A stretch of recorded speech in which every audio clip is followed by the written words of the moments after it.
it's an orange and blue thing. Hope to win the championship in a few rings. Listen to the show and peep what these dudes bring. If you didn't know, it's an orange and blue thing. Hope to win the championship in a few rings. It's an orange and blue thing. Walk off if the game's tied like shoestrings. It's a Mets podcast, orange and blue thing. Beat the other team with defense in a few swings. LFGM, it's an orange and blue thing.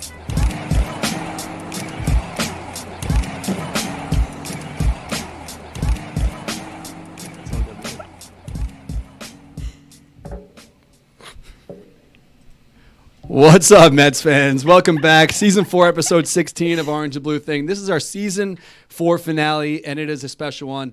Unfortunately, the Mets are falling short when it was easier than ever to make the playoffs. Well, I shouldn't say easier than ever. A lot of factors this season, a lot of weird scenarios and rules changes and extreme circumstances. But unfortunately, even though MLB is allowing 16 teams to make the playoffs, the Mets are probably not going to be one of them. Probably like not. a 1% chance at this point.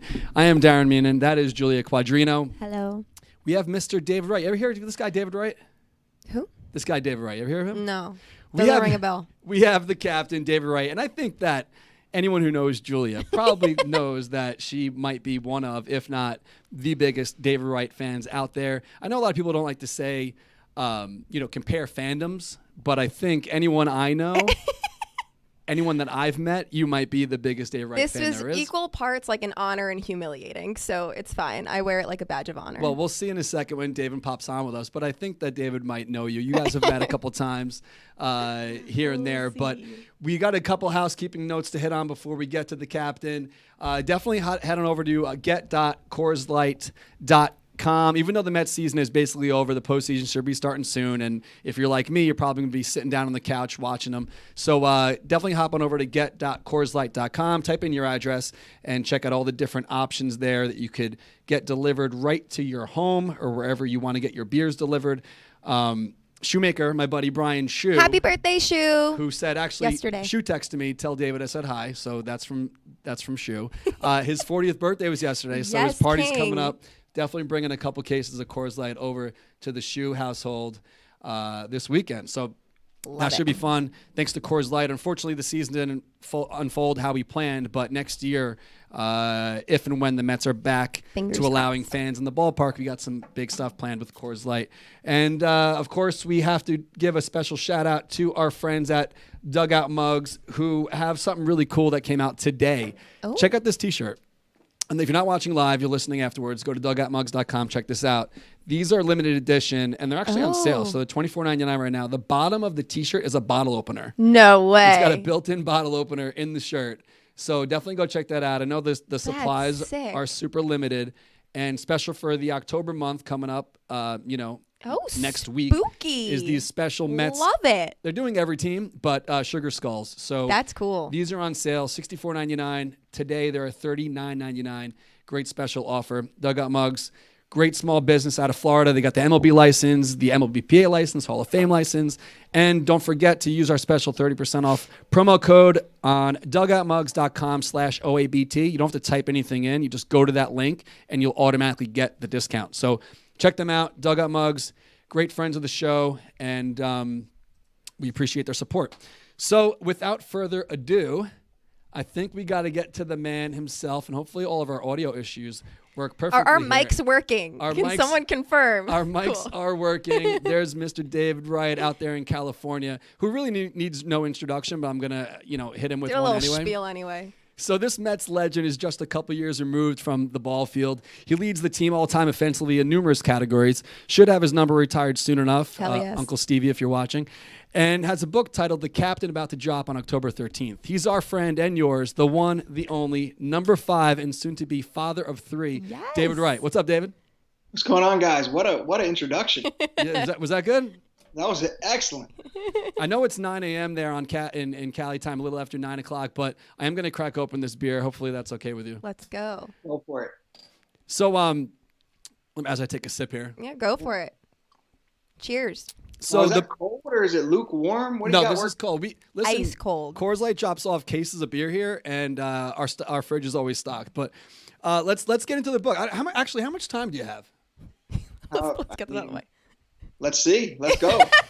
As long as you guys are asking good questions, I'll answer. Well, you know what? We got a couple pages here of, notes. Julia and I were going back and forth. And I feel like Julia knows you so well that she might be able to answer the questions for you. She's read your book twice already. Again, humiliating. I'm getting through it. We got a couple early copies here. Shout out to the publishing company. Thank you for that. But so, yeah, the book is called The Captain. You were named the 4th Mets captain. And besides the 2013 All-Star game, when you had the C on your chest, you decided not to put the C on your chest. Is there a reason behind that? Yeah, I mean, I think that, when I thought about it, it might sound kind of goofy, but I think the uniform is called that for a reason. I don't think that, there's something that, you never want, for me, I never like to kind of stick out and kind of, see, look at this thing on my chest, I'm the boss, I'm the leader type deal. It was always a kind of a group effort, in my opinion. And I think that's what made us click, or at least some of the better teams that I was on, that's what made us click, is that we all held each other accountable. It wasn't just me telling people what to do. If I didn't do something right, if I didn't run out a ground ball, somebody would get on me. And I think having that kind of accountability is what made things click. So, it's crazy to think that 2015, I mean, that run, and, you guys came up a little short. But Michael Conforto was such a young guy on that team. And now he's, one of the vets already 5 years later. He's the player rep. And, I could see him maybe possibly being a future captain. If they were to name one, do you think he'd be high on your list for who would be the next guy? Yeah. And I think it's got to happen organically. And I mean, you're absolutely right. Michael Conforto is one of my favorites. When I was there, he was a younger player, but you could just tell, he wasn't the loudest guy. He wasn't, the most boisterous, but the way he carried himself and the way that he led, even as a young player, led by example. And those are the types of guys that, younger players flock to. So, I think you nailed it. I mean, between him and, Jacob leading the pitching staff, they're hopefully in the near future and the longer future, you got two pretty good leaders right there.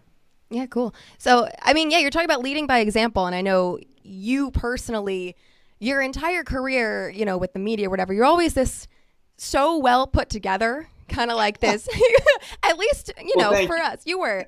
But, in the book, I love how you really kind of humanize yourself a little bit. You're talking about, a lot of different situations where you were so emotional, whether it was frustration, pain, or whatever, about, being moved to tears, which is something we definitely never actually saw. So I know you get asked all the time, what was your favorite moment as a Met, your favorite game or whatever, but I'm kind of wondering if there were any games that come to mind that were more difficult for you, whether pain-wise, emotionally, something you had going on off the field that the fans, maybe even your teammates wouldn't know was just not an easy game for you to play.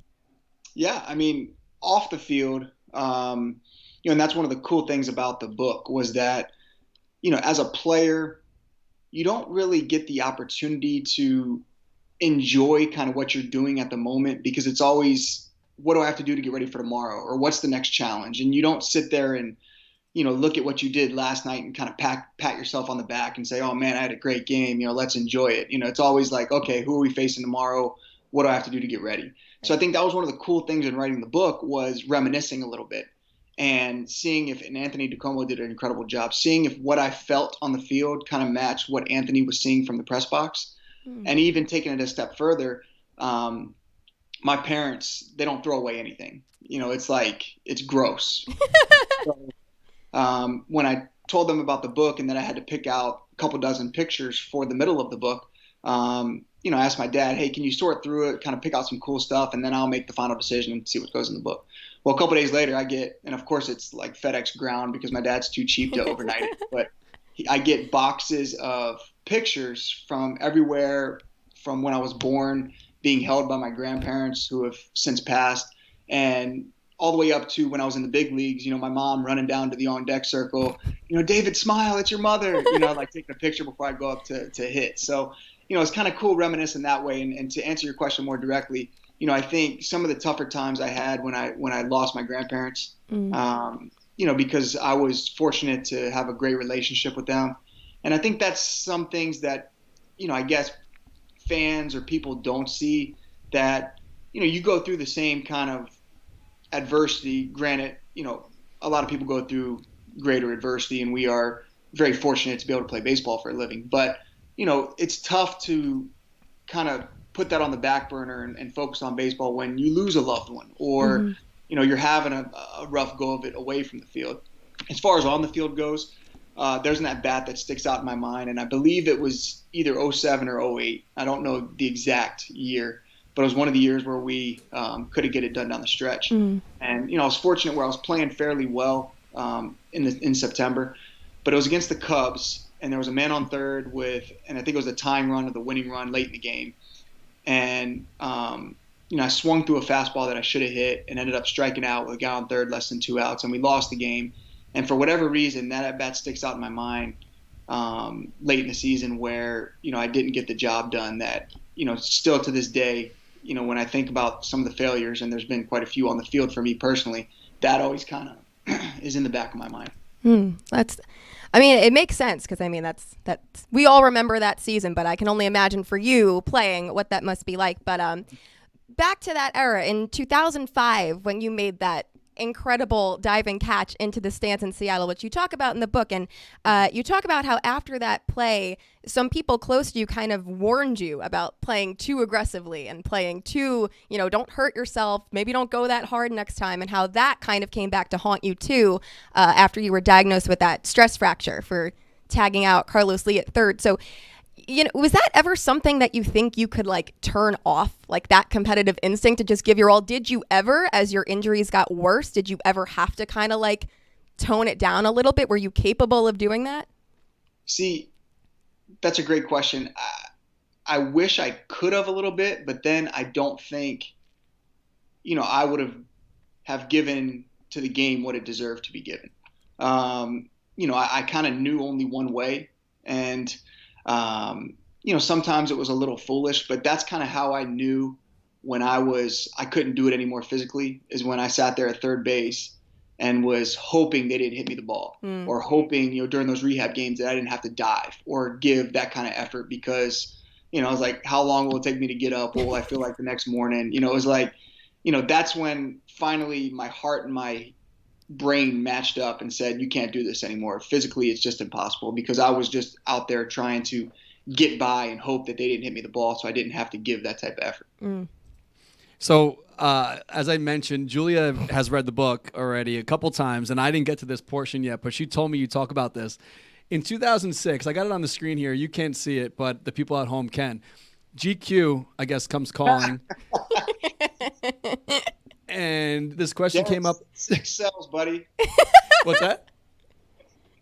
Sex sells. So this GQ photo shoot with you and Jose, playfully, he's got you in a headlock here, all these different styles of, showing off these outfits. I don't know if you knew at the time, but it's still up on GQ's website.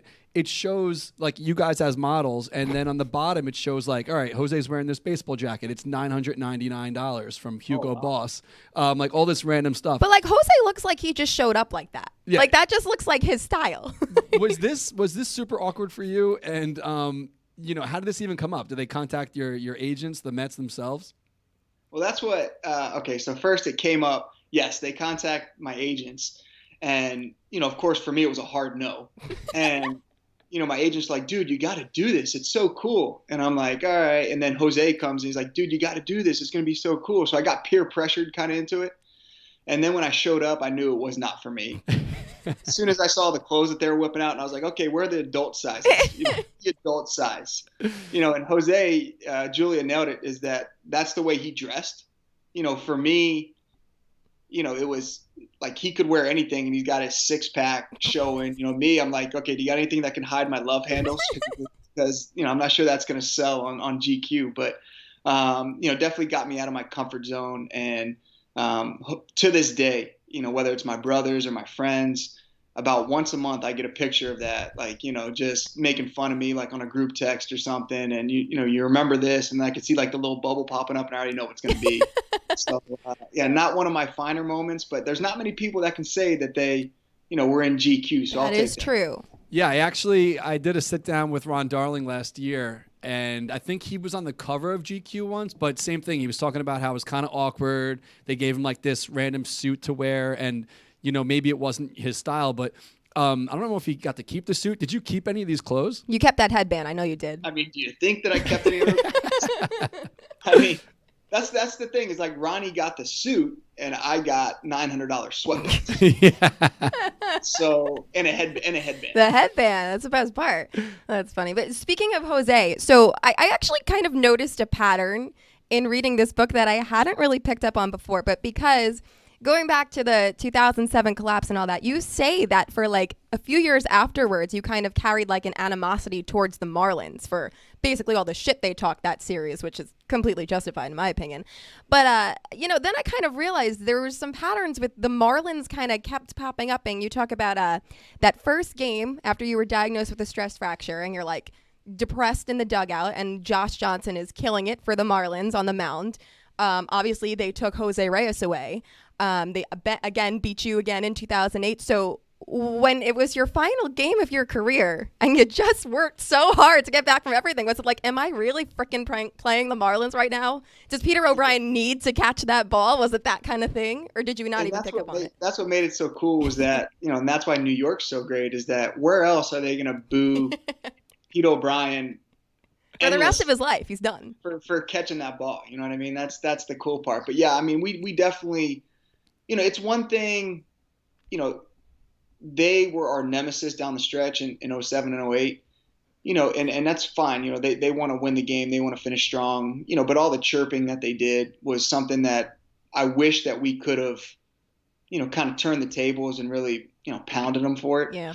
But with that being said, I mean, some of we didn't get in many fights, but, one of the bigger fights was with the Marlins when Miguel Olivo charged third base and Jose cowered behind Sandy Alomar Sr.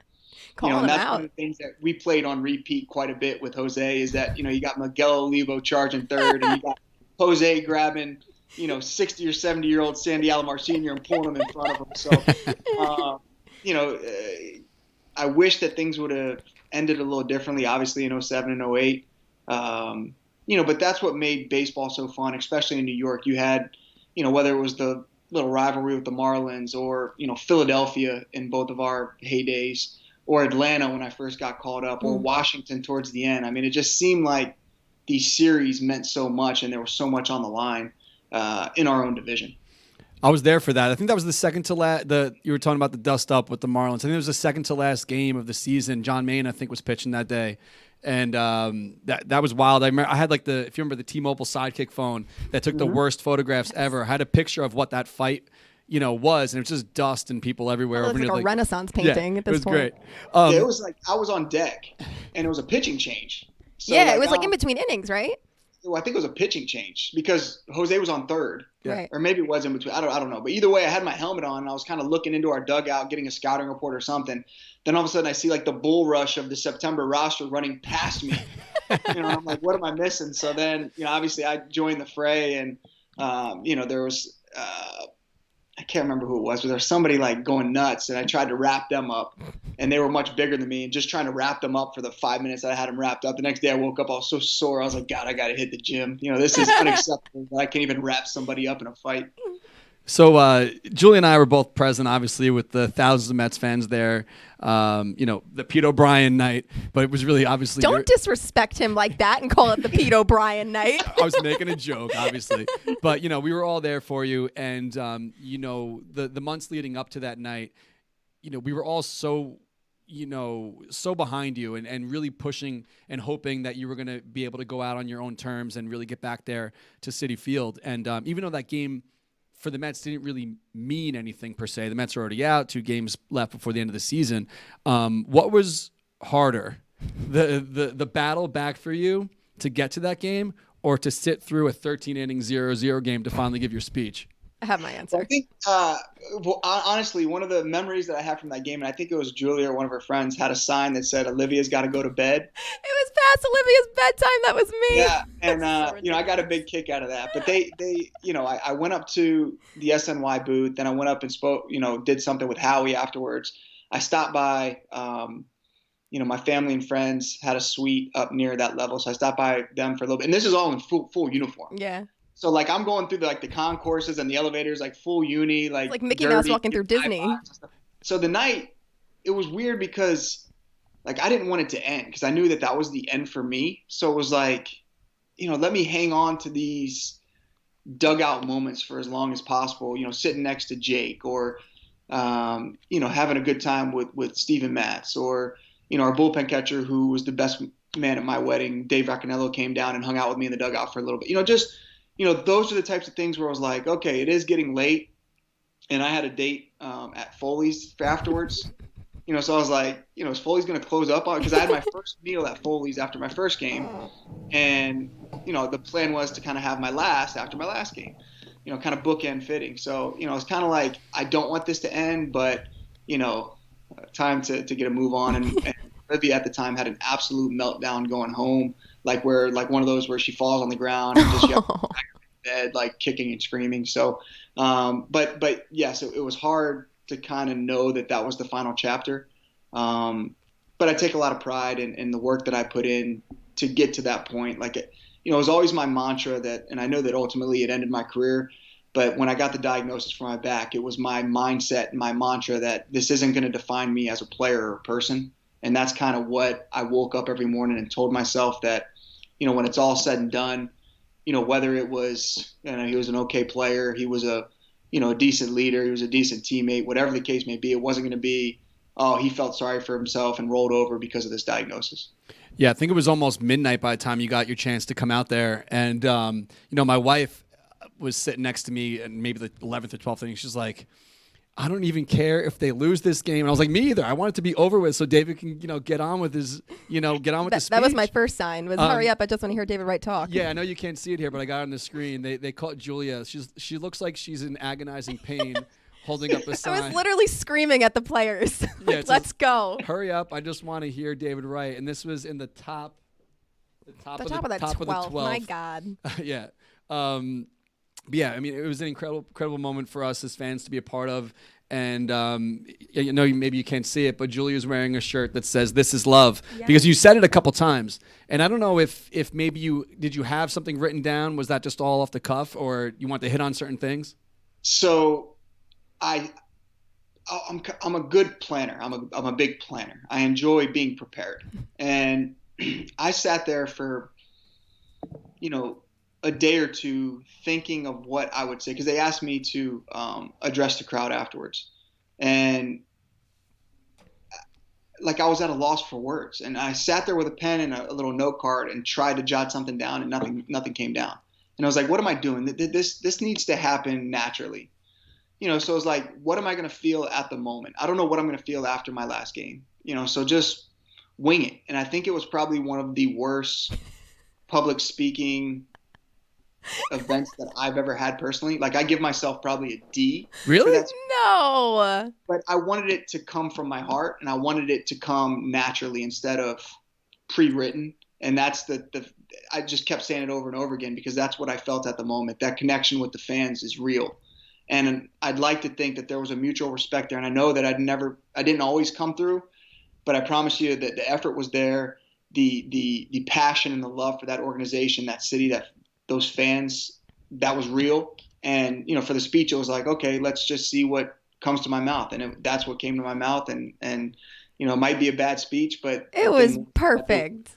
Well, that's what I'm saying. Like, I don't think it's bad at all because, if it came off that way to you, I think that from the fans' perspective, it didn't come off like that at all. It showed that you cared so much, and that's why you were at such a loss of words. Right. So I wouldn't give that a D at all. In my book, and that's exactly what I felt. I mean, it was I was literally at a loss for words and just trying to soak in the moment at the same time. And it was such a special night. Yeah, no, that was awesome. I don't want to start crying again. So I'm going to change the subject. So you mentioned you were sitting with Jake in the dugout that night. And in the book, you say you had some incredible pitching behind you at all different points of your career, but that Jacob deGrom is who you would want to give the ball to in like a must-win game. So they would be in front of me, not behind me. Yeah, you know what I'm still thinking, whatever. It's fine. We're going to move on. I had too much Coors Light. But so, I don't really think anyone can say that Jacob deGrom is underrated anymore, but he definitely was for a long time. But who would you say was your most underrated teammate, whether it be by the organization, by the fans? Who was somebody that nobody really grasped how important they were to the team's success? Man, that's a good question. God, you're full of good questions Well, today. good, because I just fucked up that last sentence, so I redeemed myself. Underrated. Man. It'd probably have to depend on kind of the era that Okay. we're talking about. I thought that, to steal a line from Reggie Jackson, that for kind of that '06 Paul LaDuca was kind of the straw that stirred the drink. Okay. His his numbers were obviously great and he was an all-star, but the way he kind of interacted in the clubhouse and the way that he led, I always thought was important for that team chemistry.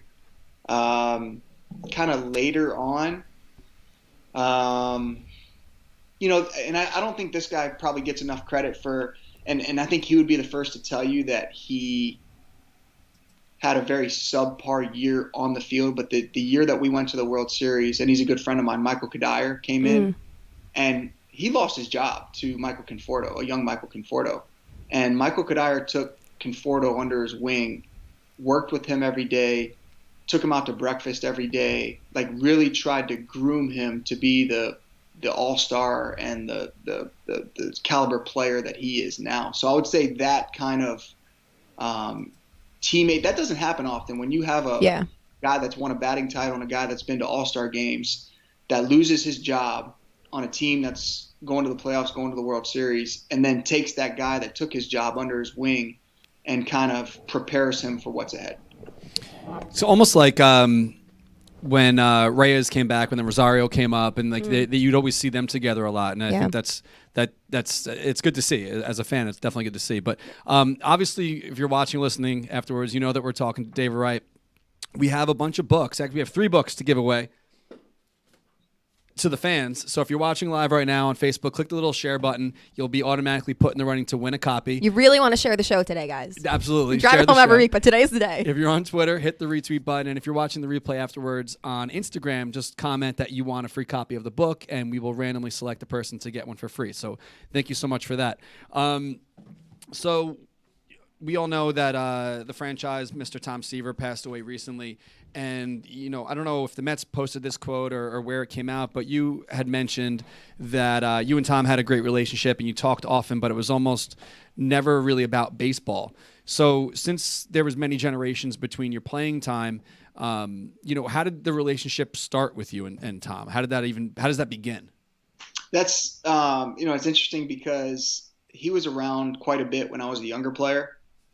And I can't remember who it was, if it was one of our younger starting pitchers or, one of our position players, but he called somebody by the wrong name. And from that moment forward, we all called him Hall of Fame guy, kind of as a mocking that he didn't know somebody's name, which is obviously acceptable. He's the franchise. He doesn't have to know everybody's name, but, and he loved it. So every time after that, when I called him Hall of Fame guy, he'd get this big smile and, make a joke about how between the two of us, we have 300 some odd wins, and he'd tell me how many home runs he hit in his career and stuff like that. And there was, a great back and forth, and we'd probably talk, once a month, once every 6 weeks during the season.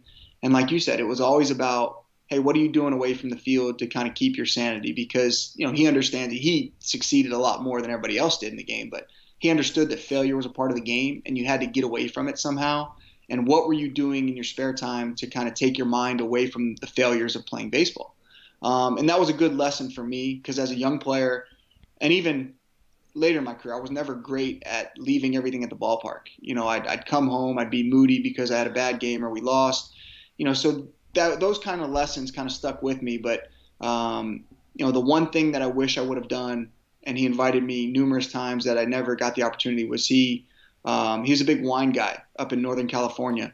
And he always invited me up there to, try the wines, take a tour, this and that. But he said, if you come, I'm going to give you a pair of boots and you're going to work. So I always wanted to do it. I wish I would have, obviously. But, a tremendous gentleman, tremendous player, and, a guy that certainly had an impact on my career. So speaking of, change the subject a little bit here, but not really, just a relationship with another player. We had Cliff Floyd on the show a couple of years ago, and he said that he felt it was his job when you were the rookie to kind of lead you a little bit and, you know, whatever his words may be. But he brought up a story about how he used to pull his luggage through the airport, and you got to the TSA once and they opened it up and it was all like Ebony magazine, Jet magazine, all this random stuff. And they're looking at you like, oh, this is what you're into? So, you know, we heard, you know, through the grapevine, through the beat, maybe they weren't supposed to be there at the time, but, you know, it came out really quick about your incident or whatever with Noah Syndergaard and his Lunchgate. So since Cliff told us a story about you and this luggage, do you maybe have a story of you and one of the rookies that you were kind of taking under your wing that you might want to share with us? See, I wasn't mean like Cliff. Cliff was just mean-spirited sometimes, you know. But I'll tell you what, you know, carrying that luggage around got me some clothes that, you know, I remember he bought me kind of my first custom suits, and I saw the price tags on them, and I was like, I'll carry whatever you want me to carry. Whatever you want me to carry through TSA, as long as it's not, you know, going to get me arrested, you know, give it to me. I'll carry it through TSA. But, you know, the Noah story is interesting because, you know, it was part of my responsibility, and I think a lot of the veterans' responsibility to try to create a winning culture. And I think part of that was obviously supporting your teammates. And I think, you know, even Noah would tell you that he was in the wrong at the time. The way that I handled it was poor. I didn't realize that the media was in spring training. The media comes in quickly after, and I think it was like an inter-squad game. So like we might have had a pitcher throw one inning. So after that one inning, he comes in and does his interviews in the clubhouse while the game's still going on. So I didn't see them in there, and I started getting on Noah kind of in what I'd like to think is like a big brother way. You know, don't think I was being mean by any stretch of the imagination, but, you know, getting on him, you know, some tough love. And, you know, the media was within an earshot, and then it became a big story. And I apologize to Noah, not necessarily for getting on him, but for, you know, doing it in front of the media. So, but hopefully if that opportunity comes for Noah, he does the same thing, and he treats the young player the same way and gives him some tough loves and tells him to get back in the dugout. So, you know, hopefully that's the case. I'm just glad he didn't try to fight me, because I don't think that would have been much of my career would have been much shorter. Yeah. Had that. No, I mean, that's great. And I mean, that's definitely a story that Mets fans remember for whatever. I don't know, you throw out somebody's lunch, people just remember that. That's definitely not going away, that one. It's a Mets fan favorite. But speaking of Mets fans, what made you so relatable and so easy to root for everybody was that you grew up a Mets fan, which you obviously talk a lot about in the book. So, you know, I know you still have the front office role and you're only like a couple years removed, but I'm wondering if in any way you've transitioned back into being a fan at all. I know one of your teammates who has since retired, Ty Kelly, is very vocal on Twitter and has announced he is now a Mets fan. That's his new thing. And he's been very frustrated this season. So I'm wondering, do you get frustrated when the Mets leave like 47 runners on base a game? Or is it still like, these are still my friends, I'm still, you know, still feel like a player kind of thing? I mean, yes and no. I mean, I catch myself, you know, a lot of the times, because the games come on here mostly at 4 o'clock. Right. So that's like big time father-daughter time. So a lot of the times I'm watching it on my phone, or, you know, kind of getting updates through the app. But yeah, I catch myself like, you know, how do you miss that pitch? And it's like, wait a minute, I missed that pitch a million times. I know exactly how you missed that pitch. So yeah, I mean, I think you get caught up a little bit. The game looks a lot easier on TV. Trust me. You know, because I'm the same way. You know, I'll tell Jake, you know, how did you let Travis d'Arnaud hit a homer off you? Like, you know, what are you doing? You know, or how'd you let Wilmer Flores hit a homer off you? Like, you stink, man.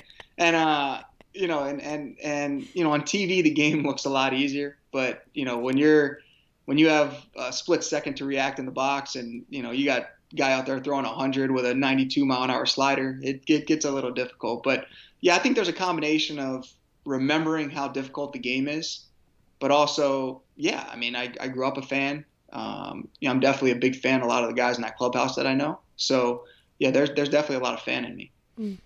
So when COVID hit and, you know, the season got put on pause and, you know, they were talking about if they're going to get a season in at all, we should be grateful to even see these 60 games. But, you know, the way that it went down with, you know, Noah getting hurt, Cespedes opting out, Stroman opting out. Obviously, you know, the cards, you know, didn't fall where they may when the season started. So disappointment we are disappointed, obviously, the Mets aren't making the playoffs. MLB made it easier than ever for as many teams to get in. Just basically be 500 and you got a shot. Do you think that, I don't know, maybe the guys have told you this, maybe they don't want to say it publicly, not having fans in attendance, or the way that, there was a break with the COVID, there was a big break with the protesting, so they never had like a stretch where it was just baseball. Do you think that maybe it was hard for them to turn it back on and have the same intensity this year that they might in years past? I mean, definitely an odd year, to say the least. But, I think that every team had to go through that. So that, to me, that's, sounds more of like an excuse. And I think every player in that clubhouse would take responsibility for where they're at right now. At least the ones that I know, I will definitely take responsibility. Sometimes as a player, you got to look at yourself in the mirror and say, you know what, we didn't get the job done. And I hope miraculously they can pull it out, these last few games and get some luck. But I think to a man in that clubhouse, you ask them and they'll tell you point blank that, that we should have been a playoff team this year. I don't think there's any question about that, and that they expected to be a playoff team this year. So, I think the players, for their part, will certainly take responsibility, and hopefully this motivates them and drives them to accomplish what they need to accomplish next year. It's losing can sometimes be a tremendous motivating force for the right person, especially the homegrown guys. I know, speaking about me coming up through the system, there was a certain sense of pride of putting that uniform on every day, and that I wasn't the guys that come through this system, there's a different feeling when you take that field with the organization that drafted you, developed you, gave you your first opportunity. So hopefully those guys take the losing personally, and they come back next year more motivated and hungry than ever. So speaking of next year, do you see that the do you, not that you want it to happen, but do you think that the DH is going to stick around the National League, the man starting on second in extra innings, 16 teams making the playoffs? Is this the way baseball's going, or do you think that this was just like a one and done thing? I don't know. It's been strange, I'll tell you that. I mean, I'm more of a traditionalist, when it comes to the National League, and with the DH seems it just seems awkward. I don't know if it's right or wrong. I do know that sometimes those 17, 18 inning games can affect teams for weeks, down the line.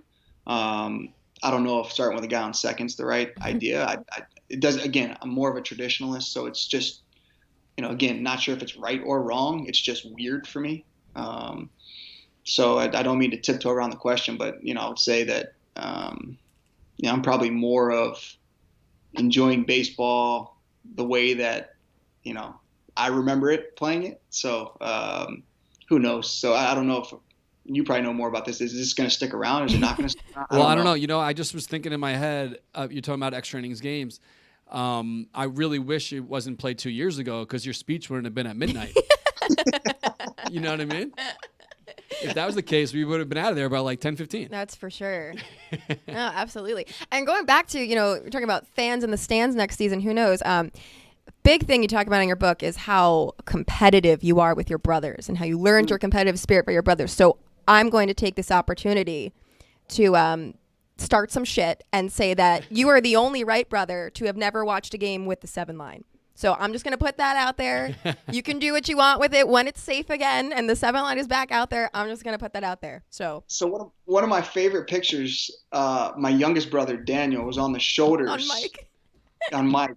And, that's one of the coolest pictures that I'd seen. He's so, he looks so scary. He was leading the chants. It was amazing. Like he wants to fight somebody on the field. And I'm like, don't you even think about running on the field, because I will tackle you and send you to jail. So don't even think about coming on the field. And he actually, I think it was that game, that was a playoff game. It was a World Series game. Yeah. World Series game. He gave away the tickets that I paid for the World Series. And we pay for I think we get one ticket. I think this is throughout baseball. Right. So I think we get one ticket, and then we can buy as many that they have allotted to us. So I bought a good amount, and they're expensive. I can imagine.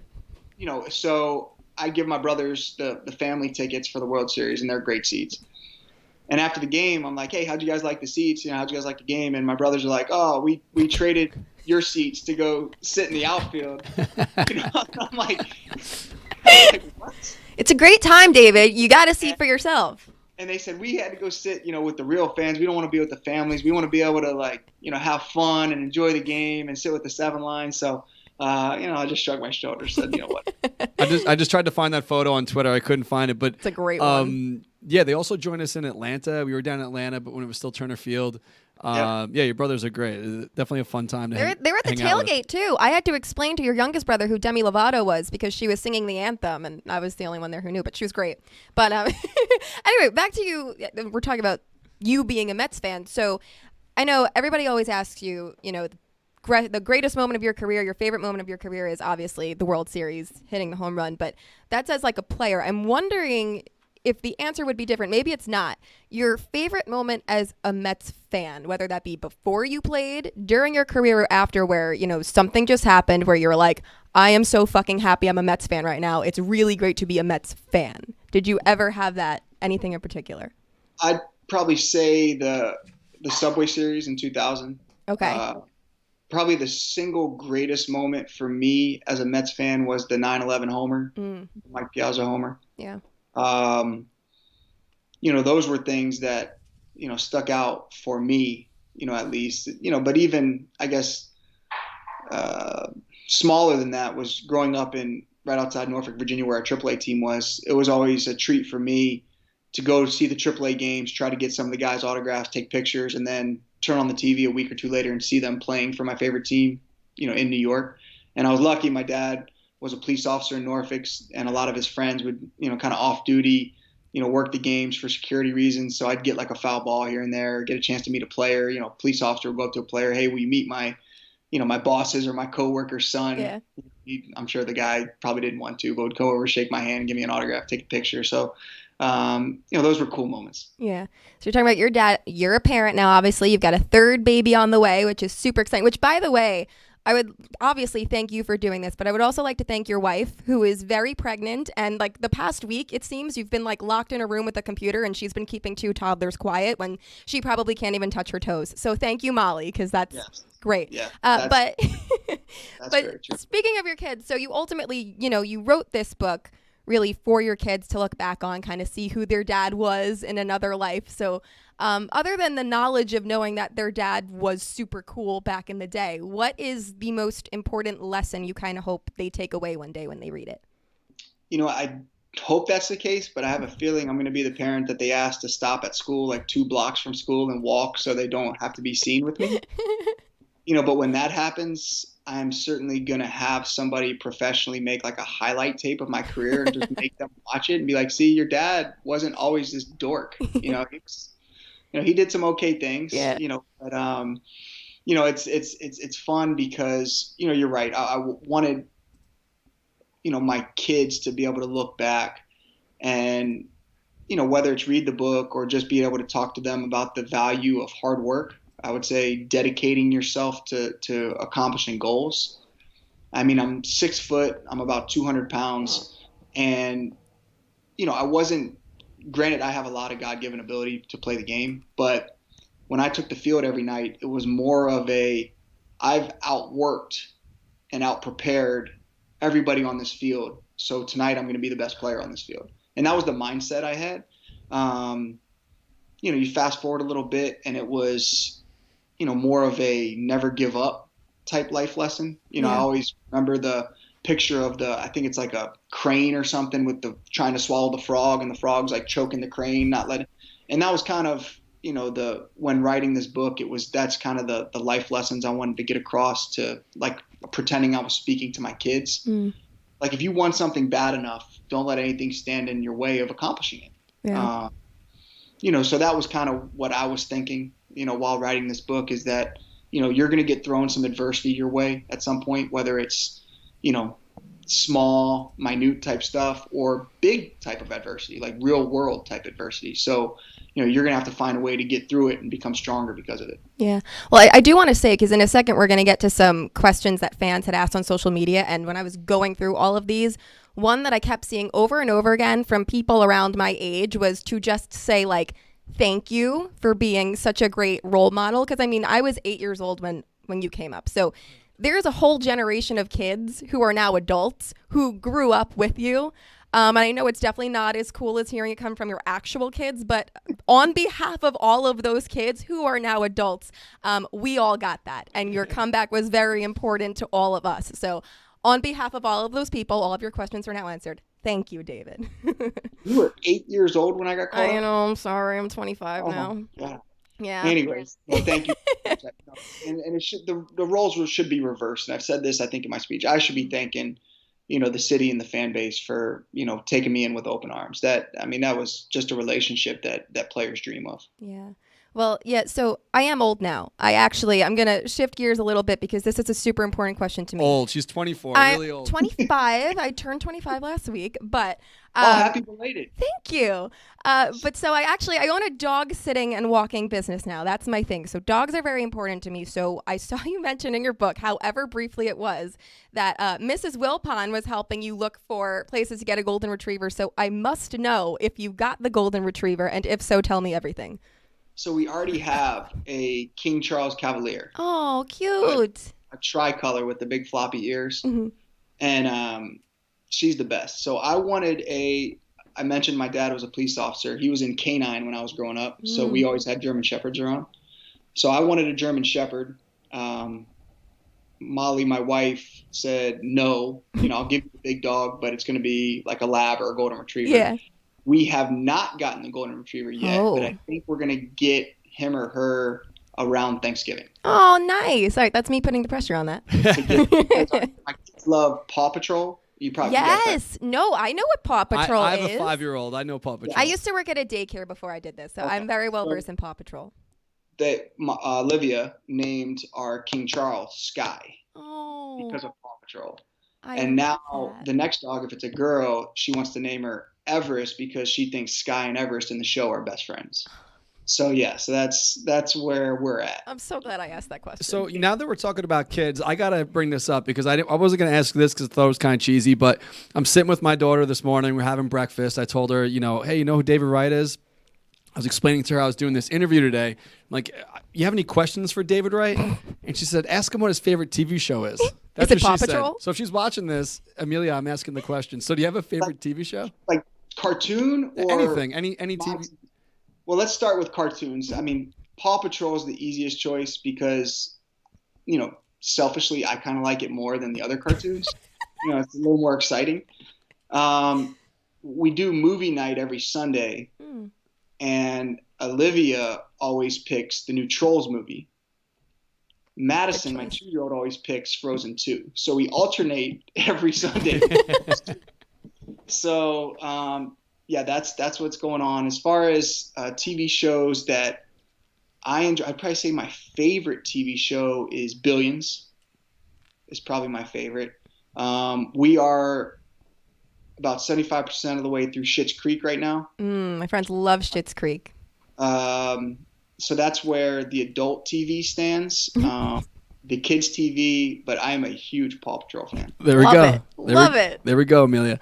All right, so let's hit a few questions from social media before we let you go. Hopefully we're not taking up too much of your time so far, but we got thousands of responses. So we put up a post on Facebook, Instagram, and Twitter asking fans what if they could ask you one question, what would it be? Julia had the honor to scroll through and pick 3 out. I just think Darren didn't feel like going through it all. 3 out of 1,000? Yeah, 1,000. we did like one per social media platform. What was it, like 600 on Instagram? Instagram? Listen, alone? I knew I was going to ramble for too long, and we needed to cut this down, so it's fine. Everything's fine. But the first one is from Instagram, from my friend Lexi, who is a huge fan, which she would want me to tell you. And she asks, what is your favorite karaoke song or your go-to karaoke song? Which I know there's a chapter in the book about you doing karaoke, so I felt I needed to ask. Yeah, so I would say that, it's not like I'm a huge karaoke-er. Is that a word? Yes, sure. So I'd probably say my most memorable karaoke moment happened in Montreal when I was a rookie. They dragged me to this karaoke bar in Montreal and made me sing. And it so happened to be one of my favorite movies, Top Gun, You've Lost That Loving Feeling. So I'll stick with that. I'm not hiding behind that. I'm not ashamed of it. I think I nailed it. Probably didn't, but at the time, I thought I was killing it. Yeah. And unfortunately, back then, it was like maybe there was some, everyone had cell phones, but no, people weren't as locked in, so there's probably no video footage of that. Unfortunately for us. Yeah. So the next question is from Twitter user at RayNYM09. You kind of answered this a little bit before, but I'll ask it anyway. Maybe you have another. But is there one specific at bat that stands out in your career that you wish you could go back and relive and try and change the outcome? I know you mentioned that one from, I think, 07 or 08, but are there any others? The Cubs late in the season. Yeah. Any others? I mean, I could probably give you thousands, but I would say it would have been nice. I wanted to end with a bang. Mm-hmm. So I'd say my last at bat, would have been nice to get a base hit or hit something hard, to be able to, kind of put for me at least, an exclamation point. I drew a walk my first at bat in my final game, but I really wanted to get a hit so badly that it probably hurt me because I was so amped up and wanting to put on a halfway decent show. So I would say, that at bat sticks out in my mind where I wish I could have done something a little more special. It's funny for that game. I never bring a glove to a game, but I brought one to that one. So I was like, David's gonna hit a home run, deep, and I'm gonna catch it. So well, thanks for thanks. I guess I disappointed you. I'm sorry. Thanks I was for making me feel the more terrible. That answer is only gonna make us boo Peter O'Brien more. By the way, Yeah, now that we know how hurt you are by it, he's never gonna stop hearing it. But final question from Facebook user Chris Scanlon. Chris, I'm sorry if I said that wrong. In your role as teammate and then captain, you've been known to support guys on the team who are struggling and slump, injured, whatever it may be. Is there a specific instance when one of these teammates made you the most proud when they bounced back or overcame a certain challenge, kind of like you did with your injury? Yeah, I mean, I can remember, waiting out in the park. There was a group of us that came back from a road trip, and Ike Davis got called into the office because I think they were thinking about sending him down or he was really struggling. And, we kind of waited for him in the parking lot thinking that he was getting sent down, to kind of be there for him. And, that's the kind of things that, like we were talking about, like kind of the life things that a lot of fans don't see is that, this is guys' livelihoods. And it may seem like, from TV that, these guys are robots or, they don't feel anything. But, trust me when I tell you that, they, take this very personal. And this is, their livelihood and take a lot of pride in what they do. So that was one of the more rewarding things for me is, seeing a guy, whether it's in the minor leagues or break onto the big league scene and, be nervous or a little scared or, not know what the future holds, then they have some success, and to see them blossom into, a productive player or be able to make a living, playing baseball and see how happy they are and how proud they are of this lifelong goal, was always rewarding for me having been there so long. Yeah, for sure. I remember when everything was going on with Ike, he hit that like walk-off grand slam. Oh, that was awesome. That was what I thought of immediately when you said that. But one more quick thing. I did promise Instagram user at Jessica Brook 5 that I would say she misses you. I had to get that in there. I made a promise. I'm sticking to it. She misses you. Well, thank you very much. David, we appreciate your time. I know life's crazy right now. And thank you for giving us, almost an hour here. The book is called The Captain. You should absolutely go pick it up. It's available everywhere books are sold. And on a personal note, I just have to say thank you again for even just giving us a couple minutes. My wife and I, the day after the speech, we met up with you, gave you that big card that the fans signed and everything. And you've always went out of your way for our crew. And, it's great that the love was mutual, that card's sitting in my office, displayed proudly. So I appreciate that. That's awesome. Well, thank you very much. That thing's giant, by the way. So yeah, my buddy, I know you can't see it over here next to me, but my buddy Dave Maggio,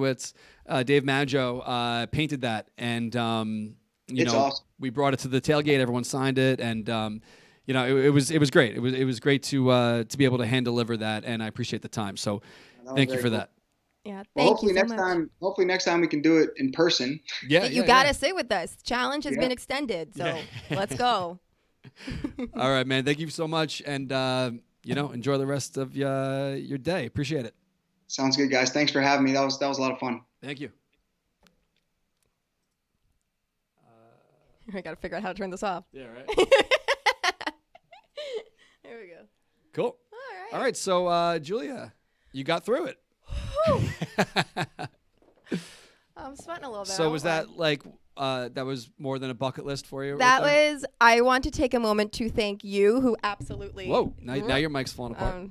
Who absolutely did not need to let me join in on this, because that was completely your booking, your thing, all you. But thank you so much, because that was without a doubt the coolest thing I've ever done. That was so much fun. Well, I couldn't have asked for a better co-host to do that with, because honestly, someone will take the liberty of reading the book twice. Well, not only that, like I wasn't fucking around when we got on with him. You know him probably as good as he knows himself. Well, that's what I had said a lot was. As just like force of habit, I watch every David Wright interview that ever happens. Just it fuels my serotonin. I don't know. So I have seen him get asked the same questions over and over and over again. And all I said was, I just don't want to keep asking him things. Because he's been doing multiple interviews a day, like all week. And he's getting asked, and which is fine, because they're great questions and he gives great answers. And it's like, great. But if we're going to do this and he knows that I'm as annoying as I am, for lack of a better term, like I better ask something new that I don't know already. So. Well, this is, unfortunately, since the Mets didn't get the job done this year, this is our season 4 finale.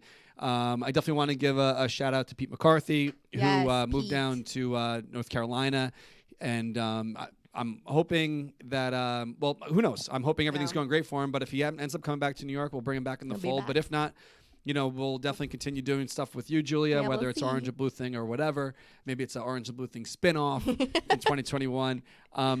The Mets, they've been pushing, Mets.com, buy tickets. Mm-hmm. We talked about this last week. Are we going to even be allowed to go back in the ballpark? If we are, how are they going to split us up? Our solid section is, there's no space to really split people up. But, well, I guess we'll see. But I put on Twitter last night, because last night was the last final home game of the season. Do you think you'll be at Citi Field the next time they play there, and almost 2,500 people voted, and 52.9% said no? That might just mean that they're not. I kind of worded it wrong. Yeah. That means that they're not going, but 47.1% say that they will be there, or they think they will be there the next time the Mets play. So only time will tell. As soon as we have any kind of news to announce, I already know what the schedule is. I haven't made it public yet because I don't want to get anyone's hopes up. Let's see what happens. If there's any kind of big breaking news that comes out soon, maybe we'll go live quickly. But as far as the show is concerned, this is probably the last one. This is it. The Mets just are coming up a little short here, and that's just it. So definitely don't forget, get.CoorsLight.com for all your beer needs. Pick up some Coors Light, get it delivered. We got football seasons in. Julia's just pointing as I forgot to announce the winners of last week's. Got to give people their free stuff. The playoffs are about to start for all teams except the Mets. And, it is what it is. So definitely stock up on your beers. And don't forget to go to dugoutmugs.com/OABT. 30% off their entire site. And they also got those really cool bottle opener T-shirts up now, and those sugar skulls, perfect for some pumpkin beers or anything else you want to throw in there. So we do have to give away some free stuff from last week. And the winners are on Twitter at JoeDiddy99, on Facebook Chip Heim, and on Instagram at OrensteinJ or OrensteinJ. I know I'm a little behind in the last couple weeks on getting the gift cards out, but I will do that very soon. I appreciate your patience on that. Julia, it's been so fun over the past, 8 shows we've done together. I think so. But also a reminder, share the show this week, win a free book. You definitely want to do that if you didn't hear it before. And if you're listening afterwards, usually we announce the winners next week. So what we're going to do is maybe I'll just do like a regular social media post in about a week. Sure. So if you're listening live, watching live or whatever, or listening afterwards in the replay, you have about a week to enter. So go over to our Facebook page, share this live video. If you're on Twitter, retweet the tweet. And if you're on Instagram and you're watching the replay, go into the comments and just write, I want that free Captain book, and we will randomly select someone. Love it.